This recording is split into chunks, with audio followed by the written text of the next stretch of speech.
E aí, gente, como é que vocês estão? Eu espero que todos vocês estejam bem. Eu aqui estou bem. E hoje eu vou falar sobre 4 pilares, né, que são importantíssimos para quem quer ter um relacionamento, ou você que já está em um relacionamento e acha que as coisas talvez não estão funcionando bem. Então, assim, eu elaborei algo assim muito especial para vocês, que vocês devem levar assim para a vida toda, principalmente se você está sozinho e vai entrar no relacionamento. Eu acho assim que isso é extremamente importante, que você precisa entender esses 4 pilares para você iniciar um relacionamento. Se você já está dentro de um relacionamento, esses 4 pilares também é algo que você tem que observar, porque é a medida de você saber se isso vai continuar, se o seu relacionamento vai continuar, aonde você tem que se adequar para poder dar certo ou não. Então, o vídeo é esse, e eu fiz baseado em perguntas que muitos vêm me enviando, né, ao longo de todo esse tempo. Mas antes de eu iniciar o vídeo, eu quero pedir que você se inscreva no canal para me ajudar, que você compartilhe esse conteúdo, que você deixe o seu like, e muito obrigado por todos aqueles que comentam e interagem aqui no canal. Então vamos lá. As perguntas que mais me fazem é: como que eu encontro um bom homem ou uma boa mulher? Isso não tem assim uma regra, gente, mas tem assim princípios. E esses princípios, eu dividi eles em 4 principais. Tem que ter valores similares, né? Tem que ter sonhos compartilháveis. Tem que ter uma rotina sincronizável e tem que ter atração. Os valores similares são assim aqueles valores espirituais, valor ético e político, e valor moral. O valor espiritual é a fé. Não é questão de religião, é a maneira como eu vejo o poder maior. Eu posso chamar esse poder maior de Deus, eu posso chamar de universo, eu posso chamar de energia, poder da criação, enfim. Exemplo, pode ter um católico com um espírita, um judeu com um evangélico, enfim, mas não pode ter nenhum desses com um ateu, por exemplo. Uma pessoa que seja comunista, porque geralmente os comunistas são ateus, e na verdade o Deus do ateu é o partido. Então, qualquer pessoa que está na sua fé verdadeira, na sua religião, e está seguro da sua fé, ela não vai querer impor, não vai querer evangelizar o outro. Porque só vai evangelizar alguém, isso é uma coisa que isso eu estudo bastante, a teologia ecumênica, né? Que é o estudo de várias linhas religiosas. Eu gosto muito desse tema, eu gosto de estudar sobre isso. E encontrar sempre um denominador comum entre todos. O que o islamismo tem a ver com o budismo, com o cristianismo, o que tem a ver com o hinduísmo.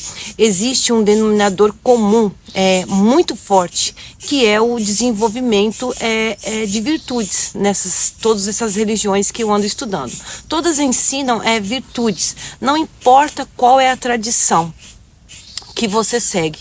Todas ensinam virtudes, só que tem algo que as religiões orientais têm, que as ocidentais não têm, que são as bramânicas, né? Que é o judaísmo e o islamismo e o cristianismo,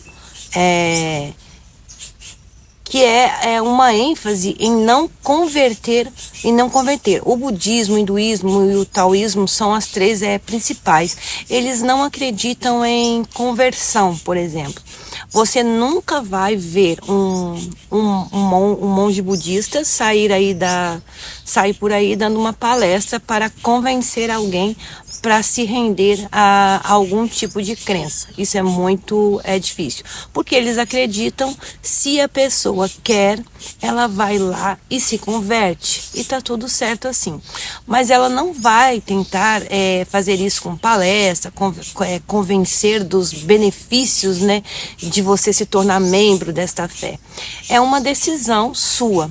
E você que procure, né? Busque, você que busque. Então, a pessoa segura da sua fé, ela não vai te encher o saco, que o valor da fé dela é melhor do que o do outro. Então, isso é muito comum nessas que eu citei aí. Então, esse casal, ele dá totalmente certo.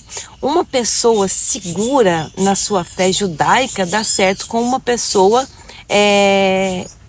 com certeza da sua fé no catolicismo, por exemplo. É claro que dá certo. Porque cada um vai praticar a sua fé e tá tudo certo.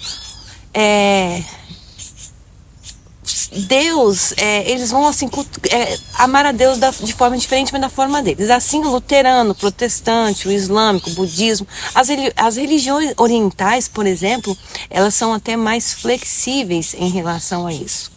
Uma outra coisa, o valor ético e político.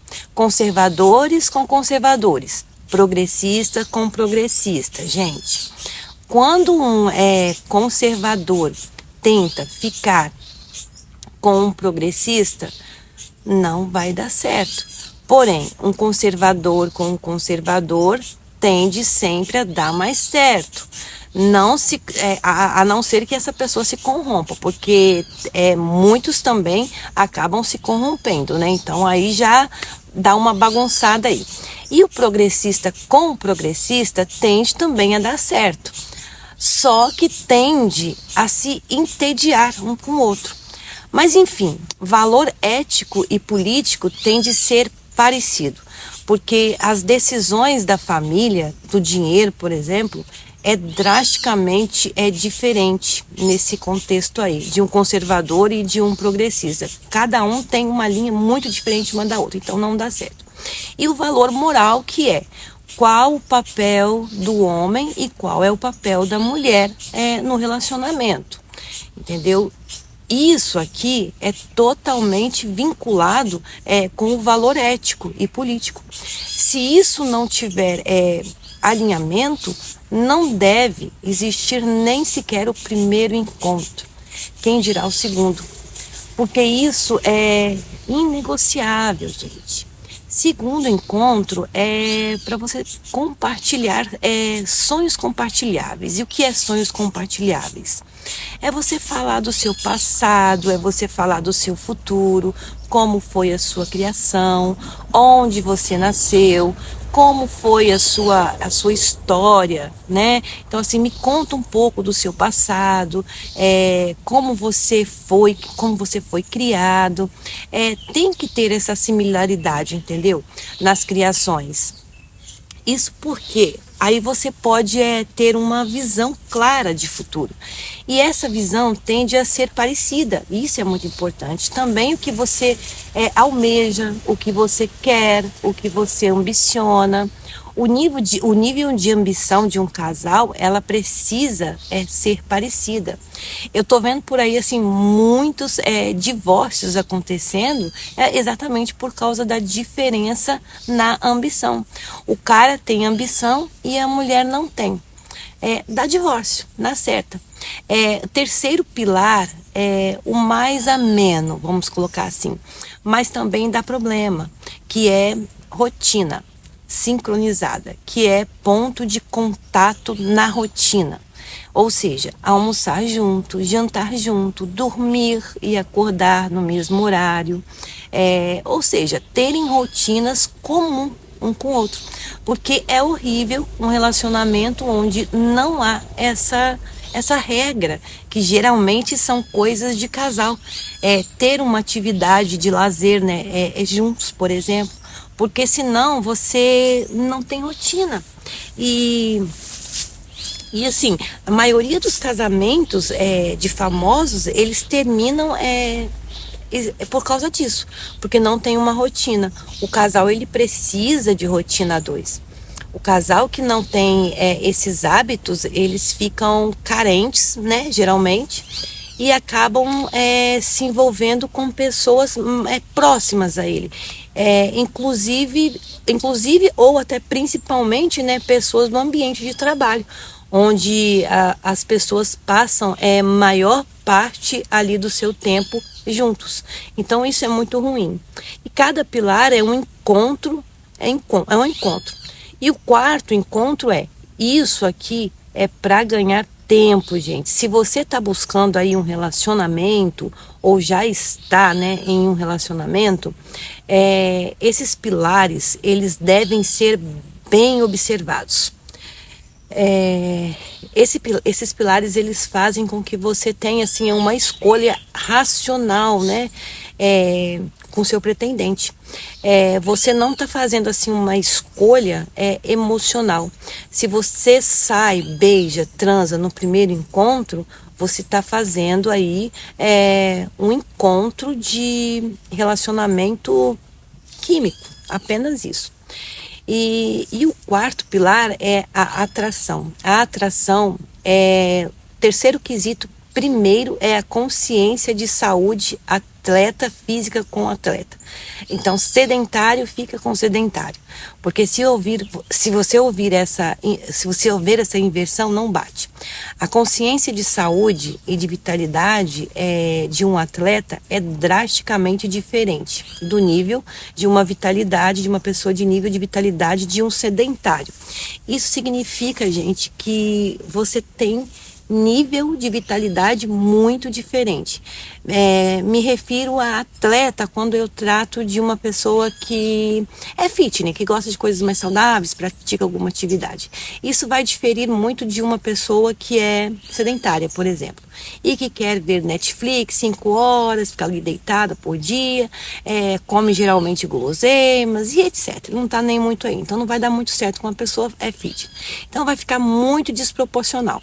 Então a consciência de saúde tem que ser algo muito próximo. Isso daí é inevitável, um do outro. Ou os dois cedem, né? Mas eu já vi um atleta virar sedentário e surtar, tá, gente? Porque ele não conseguiu suportar pelo fato de começar a se sentir assim muito mal, a pessoa que tem essas atividades. Porque quem tem uma rotina de vida saudável começa a passar mal mesmo. Quando começa a ingerir alimentos ruins na sua dieta, como não pratica nada, né? Nenhum tipo de atividade física. E ele acabou se divorciando porque ela não aceitou entrar no ritmo dele. E ele não suportou o sedentarismo, ele não suportou os alimentos ruins. E o segundo ponto da atração é a personalidade oposta e complementar. Então, o oposto que atrai ou os similares. Aí faz a pergunta, né? E agora eu tô falando que é o oposto que atrai. Sim, é o oposto que atrai. Os valores que tem que ser similares, os valores, porque as decisões devem ser similares, mas a personalidade oposta gera um magnetismo, gente, gera um certo atrito, mas é um atrito complementar. Exemplo. Você tem dois baladeiros, né? Duas pessoas gostam de sair. 3 meses os dois vão estar numa UTI. Se você tem aí uma pessoa que gosta de ficar dentro de casa lendo livro, né? Os dois vão morrer no marasmo ali, né? Porque um vai ler um livro durante o ano inteiro e aí vão passar a vida toda lendo um livro e vão ficar meses até mesmo sem se falar. Então precisa ter essa coisa aí. Então é necessário ter personalidades opostas e complementares. Vocês estão me entendendo? Porque a equipe fica mais forte. O último quesito é química, gente. E isso você testa com o beijo. Não é com sexo. Todo mundo acha que é com sexo, mas é com o beijo. Porque no beijo você sente o feromônio. Porque se o beijo for bom, naturalmente o sexo vai ser bom. Tem gente que acha que o sexo só vai ser bom se você testar o sexo, mas não é verdade. Você só vai saber se o sexo aí ser bom com o beijo. E também significa que se você não ter sexo no primeiro encontro, e isso é mais verdade para os homens, quanto mais você demorar, né, para ter relação sexual com um homem, por exemplo, tem mais probabilidade dele se apaixonar por você, por causa do acúmulo de neurotransmissores, que são 3. A dopamina, que é um neurotransmissor de motivação, vasopressina, que é um neurotransmissor de caça, né, de contrição vascular, e a ocitocina, que é um neurotransmissor de vinculação emocional. Então isso é muito importante. Quando esses três neurotransmissores eles chegam a um nível elevado, aí a intimidade sexual pode acontecer. Pode acontecer para o homem, porque ele já está em um estado onde o cérebro dele se apaixonou completamente. Antes de bater o limite de se apaixonar, o homem ele tem o sexo fácil e ele desengaja. Tem um negócio chamado efeito refratário, né? Nos homens, que quando ele pratica o sexo antes dele estar no estágio de apaixonamento, que eu posso dizer, ele sente aversão, gente, após a ejaculação. E se ele estiver envolvido levemente e não tiver apaixonado ainda, exemplo, ele tem aí um casinho com uma guria aí, mas ele ainda não tem aquela certeza de que é ela. Ele enjoa e simplesmente quer trocar para ter diversidade. Então, sim, isso é muito importante. E isso tem até um nome na neurociência, né? Chama-se o efeito Collet. Todos os mamíferos machos, gente, tem isso, inclusive o mamífero humano. Porque no momento que o macho ele ejacula, a vasopressina zera e a testosterona é antagônica da ocitocina e a cadeia hormonal. Então, quanto mais masculino o homem mais tempo demora, né, para ocitocina criar vínculo emocional. Então, dos três, a única coisa que ele tem é a dopamina. Aí ele direciona isso para caça sexual. Se ela não fizer o cara se apaixonar dentro desse processo aí de conquista, de uma maneira coerente e racional, o cara não fica no relacionamento. É isso. E isso assim é o universo, nos mamíferos machos no reino animal. Só que os humanos têm a capacidade do raciocínio, né, gente? Que os animais não têm. E isso é isso que as mulheres precisam entender, entendeu? Para parar de ficar dando aí para qualquer um no primeiro encontro. Elas têm que usar o racional. Se você não usar o racional, você virá animal. E aí não adianta ficar praguejando que você foi usado aí por macho, porque você quis isso. Porque ele simplesmente foi macho. E ele foi o que todos os machos são. E você se deixou ser usada, né? Se você não deixar ser usada, você vai ter um homem adulto racional, que vai ver o valor em você. E quando elas entenderem isso e começar a praticar, elas vão encontrar um relacionamento sério. Porque eu já vi uma mulher de 70 anos, por exemplo, se apaixonar por um homem de 80. E assim, apaixonado no nível máximo, onde ela passou assim 40 anos da vida dela totalmente desacreditada de homem, em um ano, com esse conhecimento, né, ela mudou a vida dela. Então, esses ensinamentos não têm a ver com idade. Desde a puberdade até o final da vida, o humano tem esse conhecimento, se for feito bem certinho. O alinhamento desses pilares é algo que é até ancestral. Antigamente, quem fazia isso era o pai da noiva, era a mãe da noiva, o tio, né, da noiva, o irmão da noiva. Eram várias pessoas ali que cumpriam esse papel social e traziam, né, de uma certa forma, o candidato que estava mais preparado e tinha motivação para vencer todos esses obstáculos, para ficar aí com aquela mulher. Isso é até bíblico, né, gente? Eu acho que vocês já ouviram alguma coisa assim. Até onde tem homens que ficavam décadas, né, fazendo trabalhos escravos para conquistar ali aquela mulher. Isso é metafórico. Significa que o homem, ele valoriza aquilo que ele investe vitalidade para conquistar, né? No momento que ele tem facilidade para conquistar uma mulher, é fácil. O valor que dá a essa mulher também é baixo. Então, no momento que a vitalidade para conquistar essa mulher é alto e ela é coerente, não é um drama, mas não é para fazer aquele drama de princesinha mimada. É uma mulher coerente, fazendo perguntas coerentes e tendo atitudes coerentes e racional. O que ela questiona tem que fazer sentido. Ele entende que ele tem que ter compostura também. Ele vai se apaixonando porque o homem só casa com a mulher que ele vê que é sagrada. Ele não vai querer uma mulher que é vulgar, não vai, porque o sagrado para o homem é algo de muito, algo assim muito difícil de conquistar.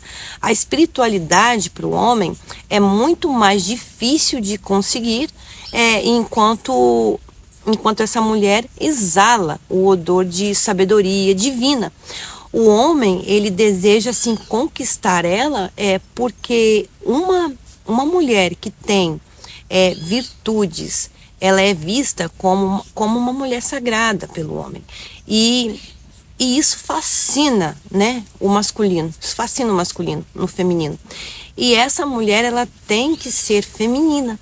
Porque se ela for pro masculino, como as feministas, ela perde todo o encanto dela. Vira um parceiro de batalha ali, né? Que não é o que os homens procuram, que é o que a maioria das mulheres, né, fazem hoje. Estão fazendo hoje em dia.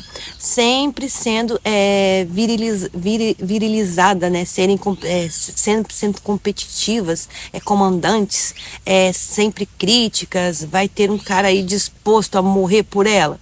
É lógico que não. E assumir ela como marido? Não vai, né? Porque ele vê ela como outro.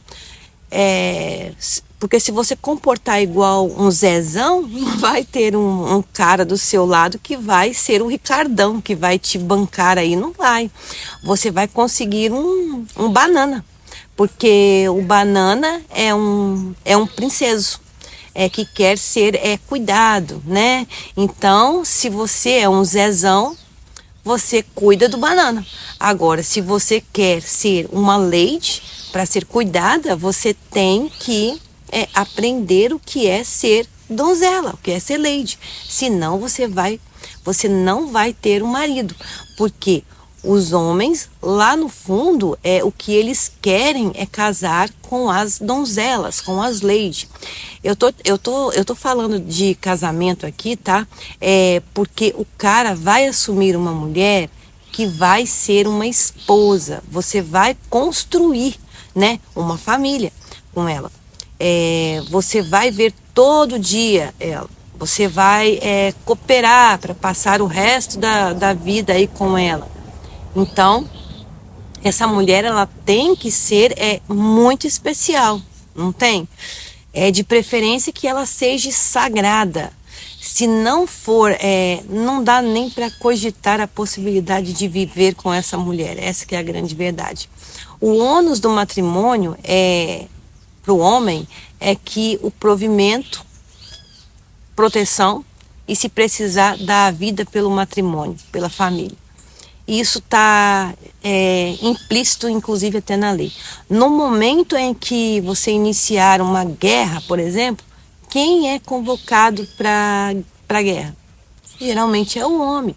Então, para que proteger a esposa e os filhos? Então, o marido é o protetor. As mulheres, elas conseguem fazer isso? Sim, mas elas ficam desgastadas. O que eu mais ouço é mulher dizendo: eu não aguento mais ser provedora. Eu não aguento mais ser protetora. O que falta hoje na sociedade são masculinos saudáveis e mulheres sagradas. Porque hoje o que você mais vê são movimentos ressacados feministas, que ressaca o feminino. Então hoje temos assim feministas radicais e o movimento dos homens da Rede, por exemplo, MGTOW e outras coisas mais, que é simplesmente a mesma ideologia, eles têm a mesma visão, sabe, de mundo. Aí o homem odeia a mulher e a mulher odeia o homem, entendeu? E quem ganha com isso, gente? Quem é que ganha com isso? Mas observando tudo isso é que nitidamente visível que existe força, né, aí externa para fazer essa desintegração na sociedade, principalmente na família, com alguns intuitos, né, que não são de valores relevantes nem para o homem e nem para a mulher. Essa que é a grande verdade. E sim para a política e outros interessados que tem interesse aí dessas forças sociais. Isso é uma estratégia, gente, é uma estratégia de guerra. Você divide para conquistar, e é o que está acontecendo, divide-se para conquistar alguma coisa. E essa estratégia já foi usada há muito tempo atrás, mas não foi eficaz. Então se cuidem e acordem enquanto há tempo. Porque já foi feito isso antigamente e hoje já está se repetindo novamente e as pessoas não estão acordando. Então, gente, um beijo no coração de vocês. Espero que vocês tenham entendido aí esses pilares. Espero que isso sirva de lição para vocês. E até o próximo vídeo, gente. Beijo no coração de vocês.